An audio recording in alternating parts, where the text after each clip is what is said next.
devient force, une colonne de fer et une guerre contre tous les rois de Juda, contre tous ses chefs, contre ses sacrificateurs et contre le peuple du pays. Ils te feront la guerre, mais ils ne te vaincront pas, car je suis avec toi pour te délivrer, dit l'Éternel. Amen. Peuple de Dieu, c'est avec ces paroles d'encouragement formulées par Dieu lui-même à la voix de Jérémie, son prophète, l'ex-sacrificateur, que je nous salue tous ce matin. En effet, le peuple d'Israël était parvenu à un moment de son histoire où son idolâtrie a tellement choqué le ciel que Dieu avait décidé de réprimander, de corriger et je vais même dire d'exposer et livrer son peuple entre les mains de ses ennemis. En chaque saison où la gloire de Dieu est bannie, l'Éternel se lève toujours et choisit de parler par les instruments qu'il a choisis. En chaque saison où les hommes méprisent la parole de Dieu, en chaque saison où les hommes ne considèrent plus la volonté souveraine de Dieu, Dieu choisit toujours de se lever et de susciter des personnes par qui il parlera. Lorsque Dieu choisit ses instruments, il se charge lui-même de les équiper, de les façonner et de les relâcher sur le terrain pour qu'ils parlent de sa part. Jérémie, le prophète, n'était initialement pas un prophète, mais Jérémie était bien un sacrificateur. Et Dieu a choisi de porter ou bien de jeter ses regards sur ce sacrificateur et le prendre comme prophète pour parler de sa part aux enfants d'Israël. Jérémie, comme plusieurs, pouvait se voir au départ comme un incapable, pouvait se voir comme une faible personne, pouvait se voir comme un faible instrument qui ne peut pas se tenir devant les personnes. Mais Dieu, au-delà des considérations de ce dernier, voyait plus loin que lui. Et cette parole nous enseigne que nous pouvons nous voir comme des faibles personnes, nous voir comme des personnes, je vais parler peut-être aux femmes, de sexe faible, ou bien aux jeunes, de personnes jeunes et incapables. Mais Dieu, au-delà de tout ce que nous pouvons concevoir dans notre esprit, ne nous voit pas comme de faibles personnes, mais comme des instruments prêts à être utilisés par lui. Jérémie était prêt à être utilisé. Jérémie était comme un fruit mûr que l'Éternel voulait cueillir. Si Israël avait péché et avait offensé le Seigneur, l'heure était venue où Dieu devait enfin faire savoir aux enfants d'Israël que sa colère contre eux est désormais très aiguë et qu'il est temps pour lui de leur parler, qu'il est temps pour lui de leur dire ce que lui, Dieu, pense dans son cœur. C'est pourquoi il est descendu et a trouvé la personne de Jérémie. Jérémie se voyait jeune et bien plus, il se voyait comme un enfant. Dieu lui dit, parle de ma part, et il répond à l'Éternel, je ne suis qu'un enfant. Mais l'Éternel lui dit, avant que je t'eusse formé dans le ventre de ta mère, je te connaissais. Avant que tu ne puisses sortir de son sein, je t'avais consacré. Je t'avais établi prophète des nations. Comme vous dire, le choix de Dieu n'est jamais un choix accidentel. Dieu ne choisit pas accidentellement les personnes. Les personnes que Dieu utilise, d'abord, c'est des gens qu'il connaît, c'est des gens qu'il a créés, c'est des personnes qu'il a élues et c'est des personnes qu'il a lui-même point. Dieu pointe toujours les instruments qu'il utilise. Et Dieu voulait faire comprendre à Jérémie, ne pense pas que mon histoire avec toi a commencé au moment où je t'ai appelé. Je te connaissais longtemps avant. Une manière de dire, Dieu te connaît toujours longtemps avant toi-même. Dieu te connaît longtemps même avant tes parents. Dieu te connaît longtemps avant l'église qui a choisi de t'engager. Dieu te connaît avant que tu n'aies reçu une responsabilité à l'intérieur de l'Église du Seigneur. En fait, ce que l'Éternel utilise, c'est des personnes qu'il a choisies d'avance. C'est des personnes qu'il a consacrées, même sans qu'il ne sache, même sans que le monde ne soit au courant de ce qu'il est en train de faire. C'est pourquoi des actes de consécration, des actes d'installation, ce n'est que la participation ou l'adhésion des hommes à la volonté souveraine de Dieu. Jérémie donc était l'instrument que Dieu a choisi. Et Dieu, par Jérémie, nous donne le comprendre qu'il choisit des choses viles pour confondre les sages. Il choisit des choses faibles pour confondre les forts. Dieu ne choisira pas toujours ce que les hommes choisissent. S'il fallait choisir, les hommes devaient venir choisir une personne d'envergure, de carrure, quelqu'un d'influent physiquement. Mais Dieu a choisi un jeune, un enfant. Si Dieu, votre foi, a choisi une femme pour libérer son peuple, ce n'est pas un jeune qui ne devait pas choisir. Quand je parle d'une femme, l'histoire nous rapporte qu'au temps des juges, il y avait une femme qu'on appelait Déborah. Et Dieu a choisi de porter ses regards sur Déborah pour libérer les enfants d'Israël. Comme on dit que quand l'heure de sauver et de libérer a sonné, Dieu peut choisir même là où les hommes ne s'attendaient pas. Il a jeté son regard sur Jérémie, disais-je. Dieu a choisi un homme père autrefois pour parler à des rois. Je vais ici parler de Moïse. Dieu a choisi un enfant rejeté et oublié pour être roi en Israël. Je veux parler ici de David le roi. Dieu dans une maison a choisi celui que personne n'aimait, Joseph, pour être la source du peuple de la famille. Comme pour nous enseigner que les hommes te méprisent, qu'ils ne te considèrent pas, tant que tu es le choix de Dieu, tu accompliras toujours ta destinée. Il t'a choisi quand tu n'étais encore rien. Il t'a choisi quand tu titubais et tâtonnais encore. Mais il avait déjà jeté ses regards sur ta personne.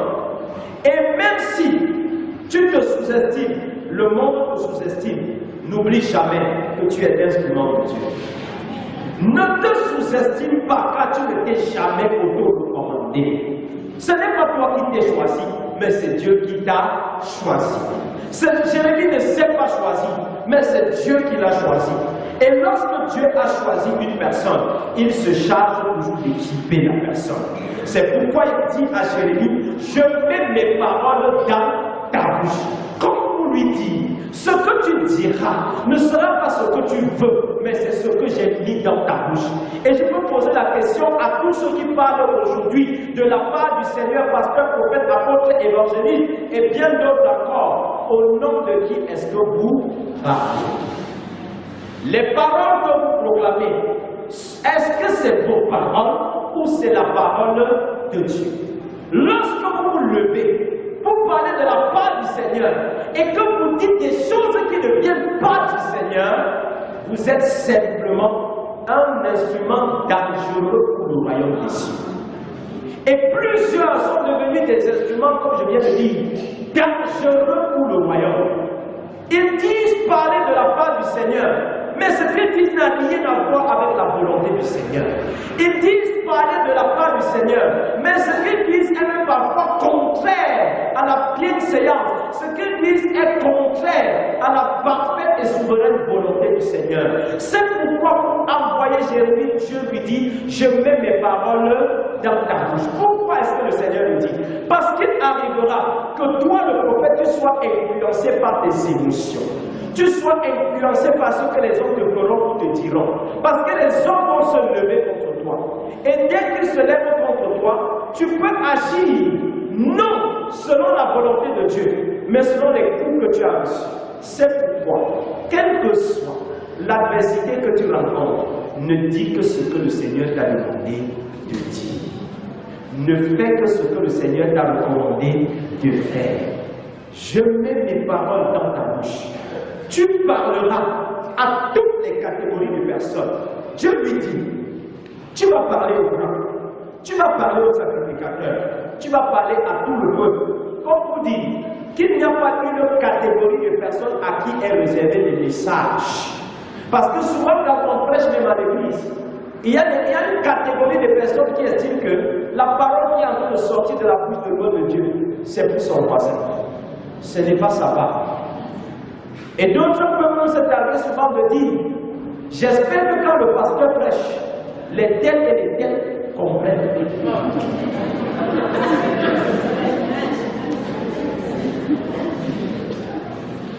L'Éternel a dit, tu parleras au roi. Comme vous dites, tu parleras à ceux qui ont une position d'autorité, qui dirigent et qui conduisent. Le message de l'évangile, c'est pour les chefs d'État, c'est pour les gouverneurs, c'est pour les ministres, c'est pour les princes. Il n'y a pas une catégorie de personnes qui est exaltée par le message. Et très souvent, nous, les personnes que Dieu envoie, il arrive que devant certaines personnes, on soit complaisant et on commence à mettre un peu de l'eau dans le bain. Il a dit, tu diras exactement ce que je te recommande de dire. Même si c'est un souverain, roi des humains, même si c'est un gouverneur, Jérémie, dis ce que je t'ai recommandé de dire. Et voici ce que tu dois leur dire. Dieu dit, je t'établis aujourd'hui sur les nations et sur les royaumes, pour que tu arraches. Comme on dit qu'il y a des messages qui vont sortir de ton cœur et qui vont arracher la paix à certaines personnes. Il y a des messages qui sortiront de ta bouche et qui vont même arracher la joie de certaines personnes. Parce qu'il y a des joies qui ne viennent pas de Dieu, mais qui viennent des plaisirs. Il y a des joies qui ne viennent pas de Dieu, mais qui viennent de la connexion que tu as avec Lucifer. C'est pourquoi Dieu dit à Jérémie, il y a un genre de message qui viendra plutôt arracher quelque chose dans les vies des personnes. Je t'ai établi afin que tu arraches quoi? Les âmes que Satan est en train de tenir dans la captivité. Il y a beaucoup de personnes autour de nous qui ne peuvent pas s'épanouir dans leur vie parce qu'elles ont été enchaînées par Satan. Et quand Dieu donne le mandat, c'est donc pour aller arracher cela afin qu'ils soient là où Dieu voudrait qu'ils soient. Je t'ai établi afin que tu abattes.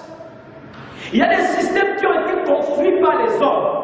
Non selon les directives de Dieu, mais des systèmes qui ont été mis en place par l'intelligence humaine. Des systèmes qui ont été mis en place parce que certains voulaient conserver certains avantages, parce que certains voulaient garder leur hégémonie et leur influence sur les autres. Tout ce qui a été construit et qui n'a pas été érigé par le Seigneur, quand Dieu te donne son onction, c'est pour que tu abattes. Chaque fois même qu'un serviteur de Dieu est envoyé dans une communauté, même comme celle-ci, il y a des choses que tu dois abattre. Il y a des choses que tu dois renverser. Et si tu passes sans avoir abattu, c'est que ton passage a été vain. Et quelqu'un pouvait dire, un passage sur la terre qui est vain n'est rien de plus qu'une mort précoce. C'est-à-dire que quand tu dis pour rien, ta vie ne sert à rien. Et le jour où tu es mort, ce n'est que la confirmation d'une mort qui a lieu depuis. Amen. C'est la parole. Je t'ai établi pour que tu ruines et que tu détruises. Tout instrument de Dieu est avant tout un instrument de destruction. Dieu t'envoie pour que tu détruises les choses, pour que tu ruines, pour que tu anéantisses ce que Satan a établi. Dieu établit des personnes pour ruiner ce que Satan a établi. Dieu établit des personnes pour ruiner et anéantir ce que les hommes ont établi. Et c'est pour cette raison que Jérémie a reçu le mandat de Dieu. Et il dit enfin, je t'ai établi pour que tu bâtisses et que tu plantes. Oui, donc pour bâtir et planter, il y a des préalables. On ne peut pas bâtir et planter si on n'a pas premièrement arraché, si on n'a pas ensuite abattu, si on n'a pas enfin ruiné. Tu ne peux pas venir dans ton propre champ, semer ton maïs, ton haricot, tes arachides là où il y a l'herbe. Qu'est-ce que tu fais d'abord? Tu enlèves l'herbe. Mais ce que plusieurs veulent, c'est qu'on vient céder la parole de Dieu dans leur vie, mais on les laisse dans leur adultère. Non, ce n'est pas la volonté de Dieu. Qu'on vient céder la parole de Dieu dans leur vie, mais on les confronte dans leur corruption. Ce n'est pas non plus la parole de Dieu. Qu'on vient céder la parole de Dieu dans leur vie, mais dans tout le faux, le fou et le mensonge où ils sont, on les laisse, on les consacre, on leur donne une notion pour avancer. Si un messager de Dieu se lève pour te confronter dans le péché, j'ai envie de te dire qu'il vient de te servir le pied qui te conduit tout droit en enfer. Ne laissez personne vous confronter dans le péché, parce que Dieu ne donne pas son mandat pour que ses serviteurs viennent vous maintenir dans le péché, non. Et un message évangélique qui ne vient pas t'arracher dans tous les griffes de Satan n'est qu'un discours. Et un discours est très beau dans les oreilles. D'ailleurs, quand les autorités ont fini les discours, quelle est la première version que nous avons? On acclame, même quand ce n'était pas bon, on acclame, on applaudit. Tout message qui n'a pas d'onction n'est qu'un discours. Tout serviteur de Dieu qui n'a pas d'onction n'est qu'un fonctionnaire. Et en tant que fonctionnaire, il va travailler pour son argent. Il va développer des amitiés et des relations incestueuses, des copinages avec beaucoup d'entre vous, mais ils travailleront à vous aider à vite aller en enfer. Jérémie, je t'ai établi pour que tu arraches et que tu abattes, pour que tu ruines et que tu détruises, pour que tu bâtisses et que tu plantes. Voilà le mandat que Dieu donne à Jérémie. Ce ne sera pas une chose facile, parce qu'il n'y a pas de ministère sans adversité. Il n'y a pas de victoire sans combat, a dit quelqu'un. Dieu prépare son serviteur et lui dit clairement, Jérémie, je t'établis aujourd'hui sur le pays comme une ville forte, une colonne de fer et un mur d'airain. Qui peut par un coup de poing renverser un mur d'airain? Il y a quelqu'un comme ça ici? Non. Voilà ce que représente une personne qui a reçu l'onction de Dieu.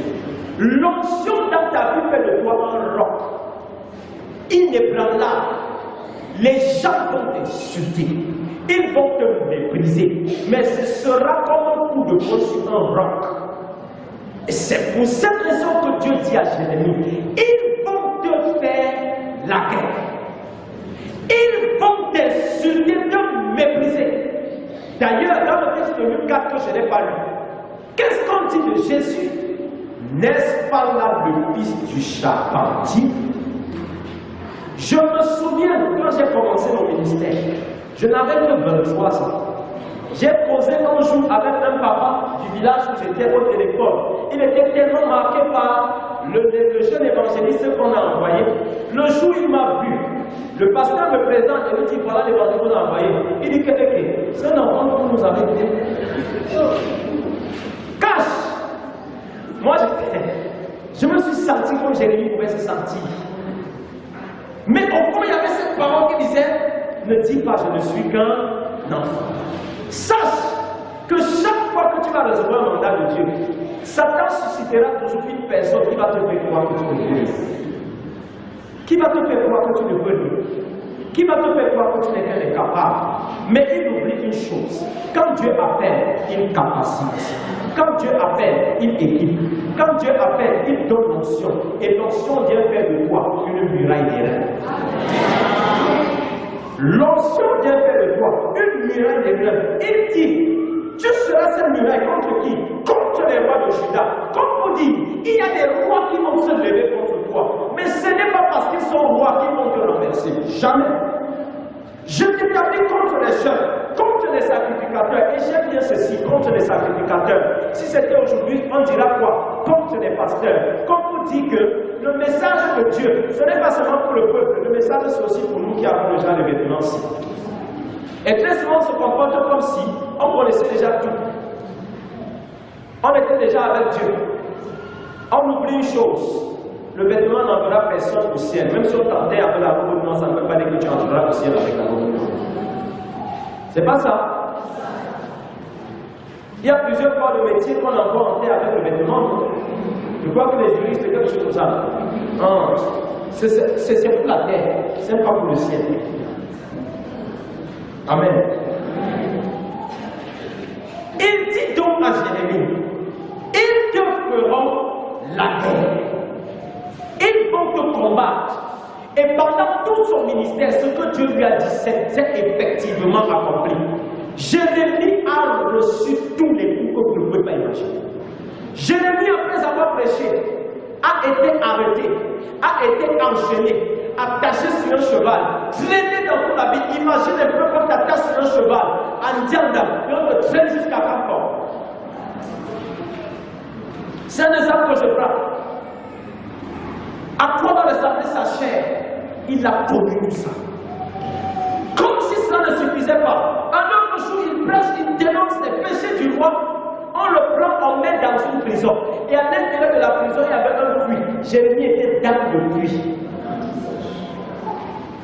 Voilà jusqu'où va l'adversité.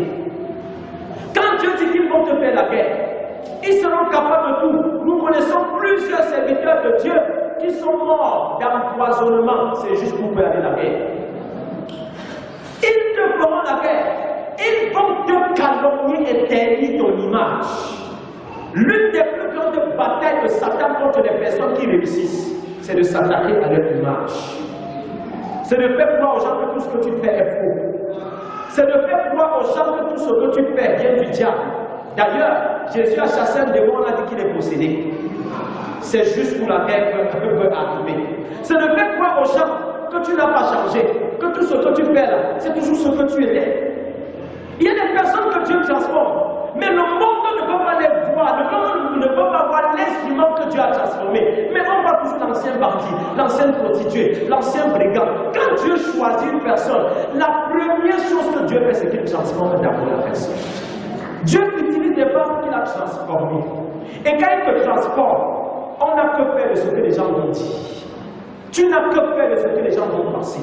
Tu n'as que faire des calomnies qui n'ont d'importance à ton sujet. Le plus important, c'est que l'Éternel agresse ce que tu fais, même si les hommes te méprisent. Ils te feront la guerre, mais j'aime la suite. Dieu dit, mais ils ne te vaincront pas. L'onction que Dieu te donne, c'est la meilleure garantie pour la victoire. Ils vont te faire la guerre, mais ils ne te vaincront pas. Les sorciers ne vont pas te laisser, ça sois-en sûr. Mais Dieu te dit que tu les as déjà vaincus. Ce qui est certain, les ennemis du progrès ne vont pas te laisser. Les ennemis de la vérité ne vont pas te laisser. Les calomniateurs patentés, les gens qui font comme s'ils reçoivent un salaire pour les calomnies et le colportage, ils ne vont pas te laisser. Vous savez qu'il y en a qui agissent comme s'ils ont un salaire pour ça. Ceux-là aussi, ils ne vont pas te laisser. Mais Dieu dit, ils te feront la guerre, mais ils ne te vaincront pas. Pourquoi? Parce que je suis avec toi. La présence qui rassure, la présence qui fortifie, la présence qui réchauffe, la seule présence qui pouvait entrer dans le feu et transformer la fournaise en ardente en salle climatisée. C'est ce que Dieu est capable de faire. La seule présence qui peut descendre quand tout le monde t'a déjà calomnié et que ton boss est déjà sur le point de te licencier et qu'il vienne dire, celui-ci, je le connais, celui-ci, je suis avec lui, celui-ci, c'est moi qui l'ai envoyé, c'est moi qui l'ai établi ici. C'est pourquoi je veux encourager quelqu'un sur ma tête et lui dire, n'aie pas peur de ce que les gens te disent, n'aie pas peur de ce que les gens te calomnient, n'aie pas peur de ce que les gens ne t'aiment pas. Ton ministère ne dépend pas de ce que les gens disent. Ta vie ne dépend pas des conclusions des hommes. Mais le Seigneur te rassure de ce qu'il est avec toi. Ils peuvent se lever contre toi, mais sois-en rassuré. Si Dieu est avec toi, la victoire est de ton côté. Et lorsque Dieu est avec toi, tu deviens la majorité. Donc même si on va au bout, tu ne vas jamais perdre. Quand je suis avec toi, pour te délivrer, dit l'Éternel. Et c'est comme si Dieu jurait par lui-même Dieu et te dit, c'est moi qui t'envoie. Et parce que je t'envoie, tu n'as rien à craindre. Je t'ai envoyé et je combattrai à tes côtés. Je t'ai envoyé et je serai ton secours. Je t'ai envoyé et même si les gens viennent à te faire pleurer, je sécherai tes larmes. Et je ferai en sorte que, après qu'ils aient fini de se débattre comme ils peuvent, le pouvoir va changer de camp ailleurs. Et les larmes aussi vont changer de côté. C'est juste tout. C'est juste tout. Le Seigneur arrive avec ses ordres. Il rassure ses ordres. Il rassure et renforce la force de ceux qu'il a appelés. Ce matin, j'aimerais que tu te souviennes de ces 4 choses. Chaque fois que la gloire de Dieu sera menacée, Dieu suscitera toujours quelqu'un pour parler de sa part. Et Dieu choisira toujours des instruments que les hommes ne connaissent même pas. Que les hommes ne pouvaient pas choisir s'il leur avait été accordé le privilège de choisir. Il y a des gens que si Dieu demandait leur avis pour te confier des responsabilités, jamais tu ne seras ce que tu es devenu. Heureusement que Dieu ne tient pas compte de nous. Dieu ne demande même pas leur avis. La troisième chose que tu dois également retenir, c'est que tu ne dois jamais te sous-estimer. Celui qui t'a appelé, c'est le même qui te valorise, c'est le même qui t'établit, c'est le même qui te consacre, et c'est le même qui fera en sorte que ceux qui te font la guerre finissent dans l'humiliation. La quatrième chose que tu dois retenir, c'est que quand Dieu t'envoie, il t'envoie vers une cible précise. Et n'aie pas peur de ta cible. N'aie jamais peur de ta cible. Si Dieu t'envoie, même si c'est vers ton boss, n'aie pas peur. C'est Dieu qui t'a envoyé. Ton boss n'est pas plus grand que Dieu. À Jérémie, il a dit, je t'envoie vers les rois. Je t'envoie vers les sacrificateurs. Donc on peut dire que Dieu t'envoie vers les pasteurs. Ne dis pas qu'il a la robe. Si c'est son message, il va délivrer et dire lui. Il faut bien que ce soit d'abord le message de Dieu, pas ta part. La cinquième et dernière chose que tu dois retenir, c'est qu'il n'y a pas de mission sans adversité. Il n'y aura jamais de mission sans adversité. Mais l'adversité n'est qu'une opportunité pour révéler la gloire de Dieu. L'adversité n'est qu'un moyen par lequel Dieu fera comprendre même aux hommes que c'est lui qui t'a envoyé. Parce que si Dieu ne t'a pas envoyé, personne ne va te faire la guerre. Satan ne dérange pas ce qui est déjà en lui. Satan entretient ce qui est déjà en lui. Il te fera la guerre éternelle, mais il ne te vaincra pas. Parce que je suis avec toi pour te délivrer. Sois toujours rassuré de la présence de Dieu. Et dans tous tes combats, tu seras comme une muraille de fer que personne ne peut renverser. Amen. Levons-nous.